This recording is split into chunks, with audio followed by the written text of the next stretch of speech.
لا يكلف الله نفسا إلا وسعها لها ما كسبت وعليها ما اكتسبت ربنا لا تؤاخذنا إن نسينا أو أخطأنا ربنا ولا تحمل علينا إصرا كما حملته على الذين من قبلنا ربنا ولا تحملنا ما لا طاقة لنا به واعف عنا واغفر لنا وارحمنا أنت مولانا فانsurna 'alal qaumil kafirin.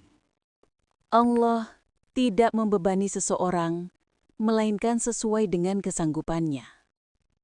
Dia mendapat pahala dari kebajikan yang dikerjakannya, dan dia mendapat siksa dari kejahatan yang diperbuatnya.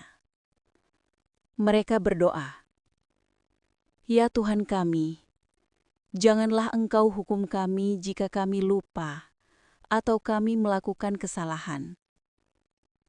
Ya Tuhan kami, janganlah Engkau bebani kami dengan beban yang berat, sebagaimana Engkau bebankan kepada orang-orang sebelum kami.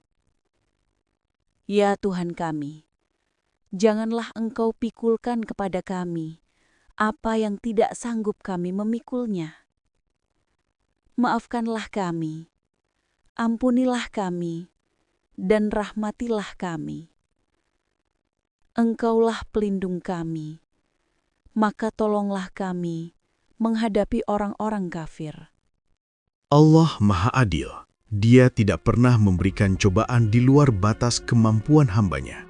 Setiap kebaikan akan berbuah pahala, dan setiap keburukan akan mendatangkan akibatnya. Dalam doa, kita memohon ampunan atas segala khilaf dan lupa. Kita meminta agar tidak diberi beban yang terlalu berat, seperti yang dialami umat terdahulu. Kita memohon kekuatan untuk menghadapi segala kesulitan hidup. Dialah pelindung kita, hanya kepadanya kita berserah diri dan memohon pertolongan.